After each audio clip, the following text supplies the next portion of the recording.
Hey. All right. I am back with another credit score question. I love them. Keep them coming, y'all. brandambitionpodcast.com. Send us all of your questions.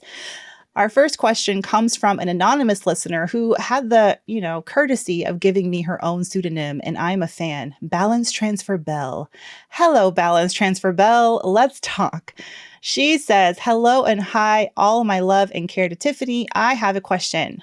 My question is, with interest rates going up now that the Fed is working on inflation, should I lock in the 0% balance transfer rates that my credit cards are offering with a 3% transfer fee, or wait until the next offer comes along? Here's some context.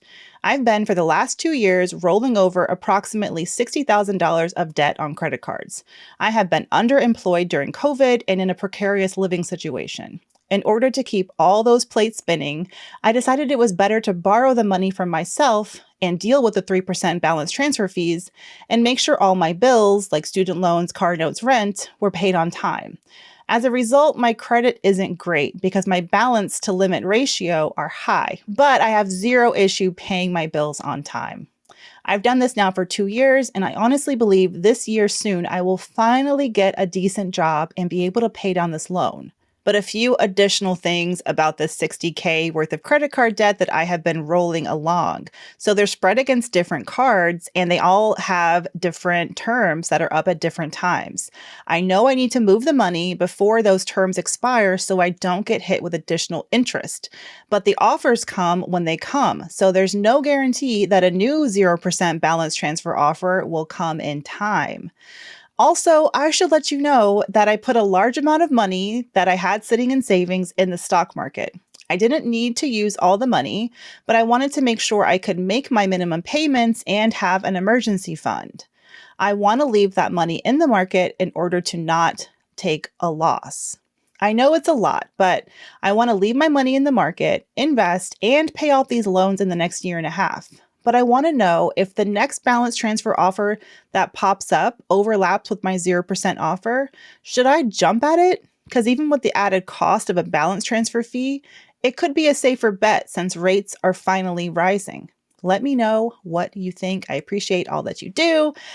Oh man, balance transfer bell. This is a doozy. So $60,000 worth of credit card debt, I got to give you major props because you actually took advantage of a very useful tool via a 0% balance transfer offer to keep that 60K from spiraling out of control.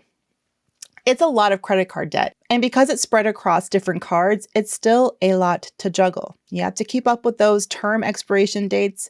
I hope you're reading the fine print because you could get a hit with additional interest fees, but you can also have deferred interest clause, which would actually go all the way back to the beginning of when you open those credit cards and smack all that interest onto your balance. So it'd be like you were paying interest all along. So you're left not only with those interest charges, but also way more debt than you actually started off with. My biggest concern and my question is, have you actually been making payments on these credit cards or just shuffling them around? Because shuffling them around is savvy, but if you're not actually putting a dent in them, then you're really just kicking the can down the road and you're creating more stress on yourself. And like you said, it's stopping you from being able to, make investing and saving decisions that could really help build you wealth in the future. I'm fearful that if you don't start tackling the $60,000 worth of debt, that it will get to the point where you kind of reach your balance transfer cliff. I mean, there are some, balance transfers are not a total panacea for credit card debt, right? So there's a couple of limitations.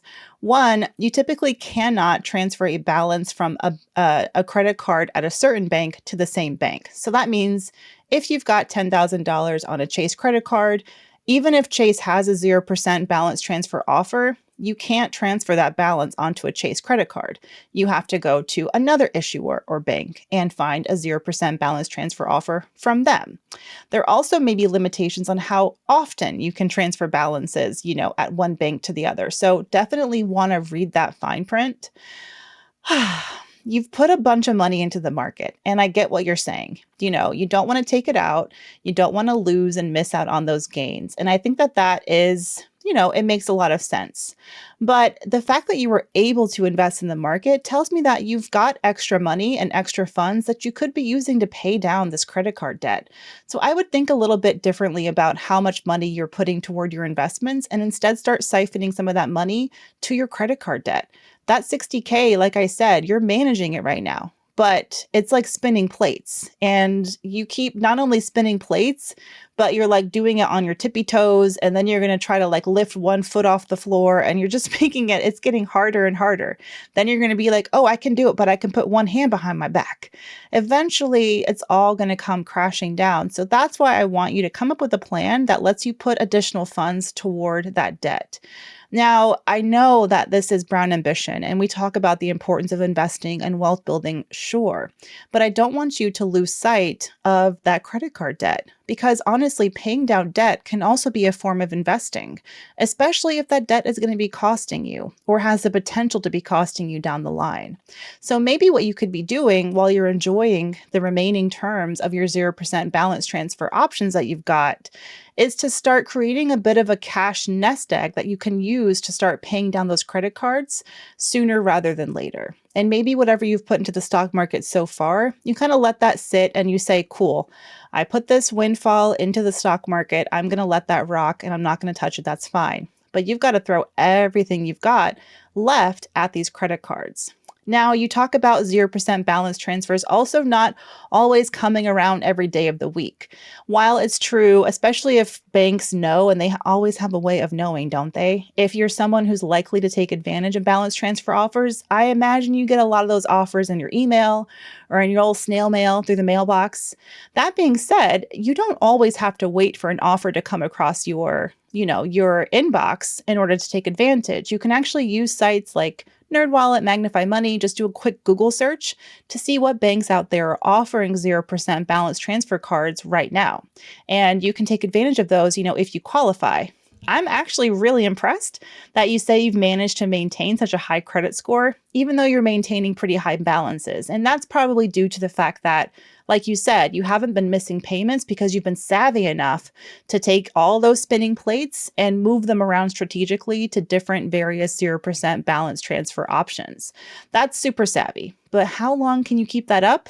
Sure, if you see a 0% balance transfer offer and it's going to give you and buy you more time, and it's a smart way to, offload some of that debt and save you on interest, even though you are, like you said, paying a balance transfer fee, okay, fine. But what are you really going to be doing in the long term? Like, what's the long-term strategy? I am so excited, and I'm hopeful too that you'll find a job that's going to increase your income to help you pay down that debt. I really hope that happens. But if it doesn't, or let's say you even do get that job, but you're not able to put as much as you want toward your debt, what other sources of income can you be bringing in? Are there any ways that you can be freelancing or bringing in additional income to help tackle that debt? And if a balance transfer doesn't sound like something that you can keep up for much longer, you could consider taking out a debt consolidation loan at a credit union or an online lender. Yes, it's not the juicy 0% interest offer that you may get from credit cards, but it gives you more peace of mind because it's a fixed interest rate loan, meaning it's not going to go up.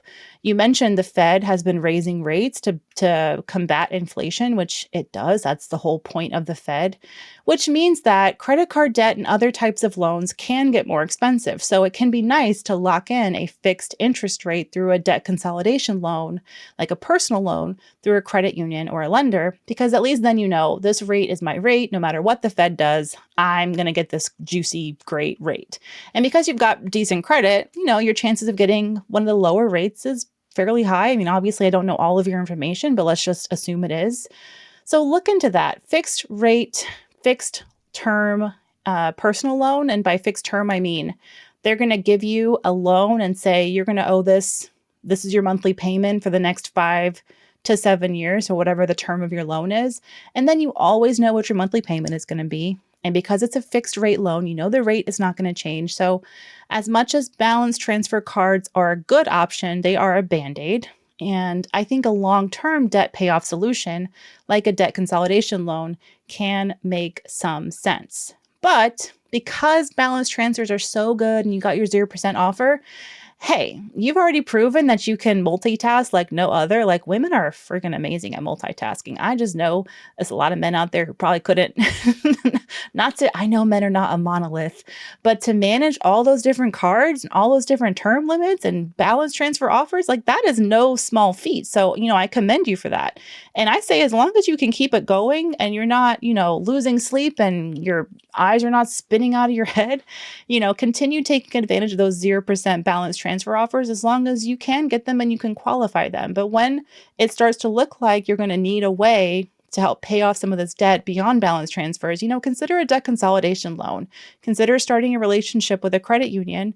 That will also help improve your credit. I know you said your credit's pretty decent, but with your high utilization rates on credit cards, that's a double whammy for your credit score.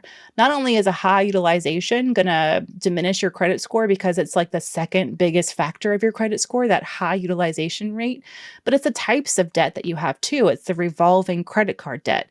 And credit scoring models tend to favor installment loans, which, like a debt consolidation loan, that's an installment loan, versus high interest revolving credit cards. So, something to think about as well for the long term.